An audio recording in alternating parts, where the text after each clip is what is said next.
guys, I've been really thinking about this, and as soon as this car passes, I'll let you know.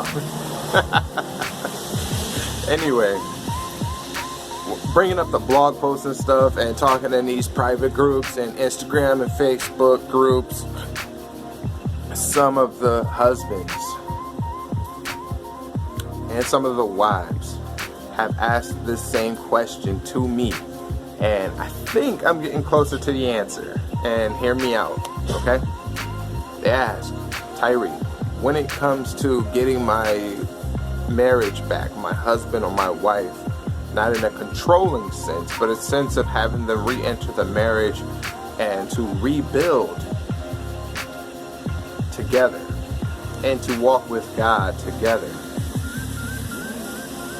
At what point of your own restoration, what happened that changed everything? What was it that you had to do that just took things to the next level? And for a long time, I would say, and I'm actually still saying to this day, I did everything I could possibly think of, everything that I learned about. The one thing I had to do was stop talking so much and start doing things, not just talking, but doing what I had to do within myself, within my home, with my finances, with business, with school, with work. I had to do something. And my plans did not include my wife having to put forth any real effort on her part towards any of the work that I was doing, only because it was time for me to step up. Like, can I take care of me? Can I take care of this without the inclusion of someone else? Can I do that?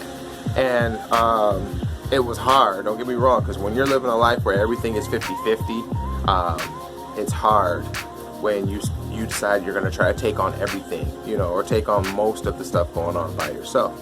So again, I don't want to waste you guys' time. What was it that changed everything? And I'm going to tell you what it is right now for my marriage. And I do believe, after thinking about some things, this is what we did for your marriage, is you have to stop shaming. That big ass demon of shame has to stop somewhere. Shaming people is huge.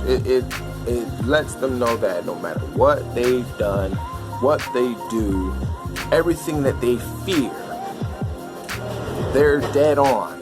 They're dead on right to not share a part of themselves with you, no matter what they've done. I'm talking the most horrible things that you could think of in a marriage, in a relationship, with a partner. It doesn't matter. With your children, with you and your parents, it doesn't matter. If you want to change something, you got to change the shame. And you may believe that you don't shame people, or you're not a shameful person. Well, shame presents itself in a number of ways, either through the way that you talk to people. You can come off as shaming someone when you speak kind of preachy, which is something that I'm personally learning. You can be shameful in your lecturing to other people, which I learned in not so much our relationship with Jesus and our relationship with God, but in our religion of Christianity. A lot of people concentrate on shaming others, which turns other people off. Most importantly, your spouse. And they may very well be into their relationship with Jesus and their relationship with God. But to have to deal with somebody who shames them here on earth, when we have no right to shame anyone, that is one of the reasons your spouse stays away from you. That is one of the reasons that you may not even like your spouse. You are, what the definition of shaming or shame is to humiliate, literally humiliate the other person, to make them feel that conscious wave of, I should not have done that, I should not have said that. Like I said, shaming presents itself in a number of ways. You could physically threaten somebody. You know, you can hold your relationship ransom if you've ever done that. If you talk to me like that again, I'm never gonna stay with you. I'm gonna leave. And you know, you're holding the relationship hostage. And there's a certain point of being shameful and then having respected boundaries. Respected boundaries is boundaries that's wrapped in love. If I'm speaking to an adult in a shameful way, I'm giving them no room to mess with me any further, to take the line and push it even more, to move beyond their limits of affecting my world in any way. That is what being shameful is. And then there's the opposite side of the coin, and that's to have respected boundaries. And on your respected boundaries, you're not talking about how a person should feel when they speak to you.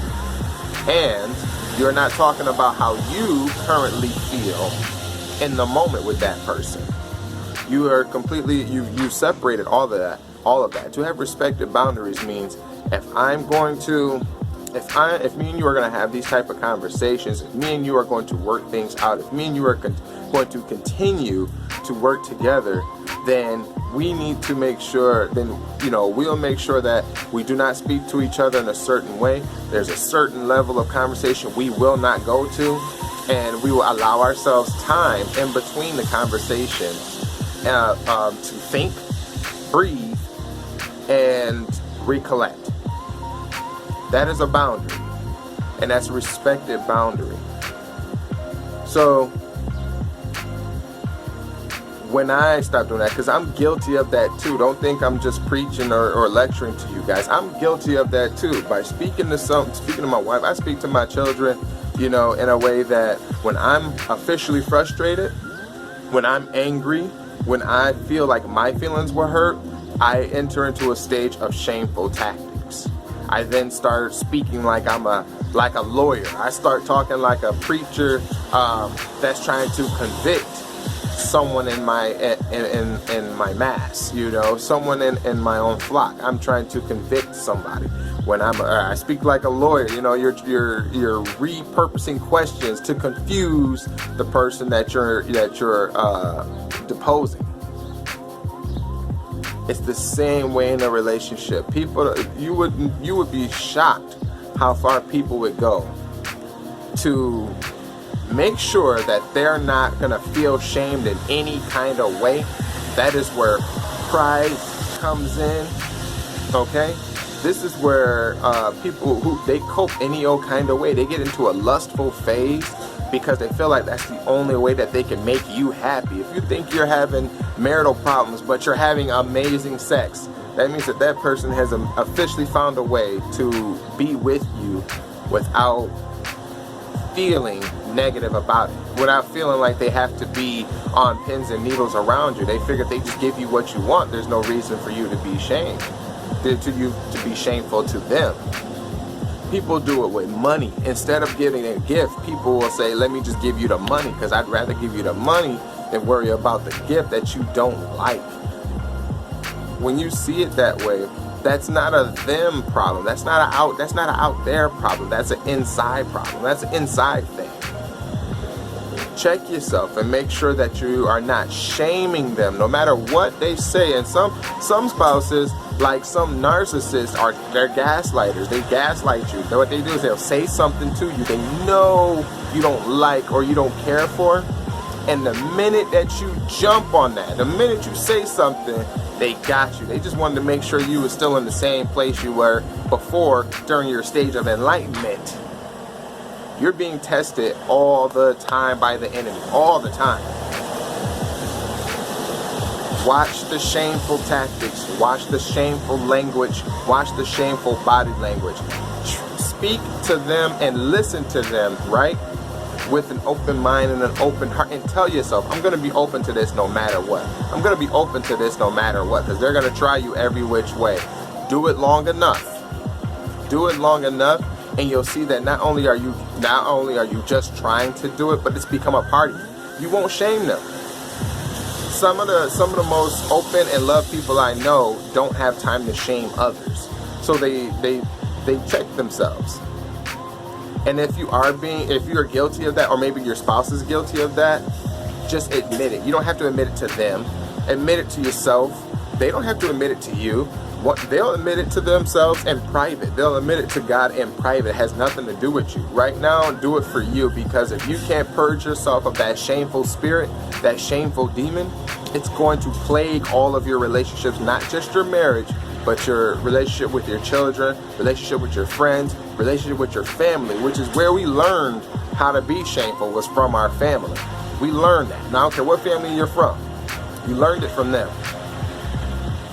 And it may have helped to put you in line at some point of your life, but that's not what a marriage is. A marriage is not putting someone else in line.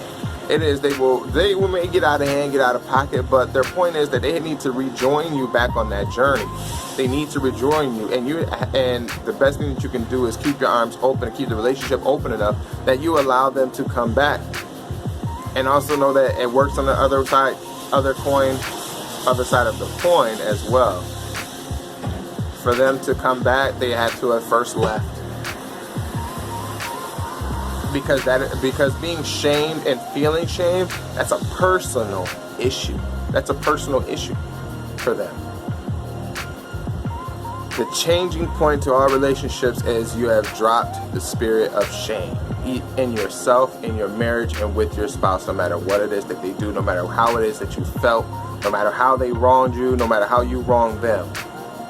Cut off the spirit of shame, and I guarantee there's going to be a change in your relationship. Thank you guys for watching the video. If this helps you in any way, please like, share, subscribe, share it with somebody. Subscribe to the channel. There's more coming down the line, and I will see you guys next time.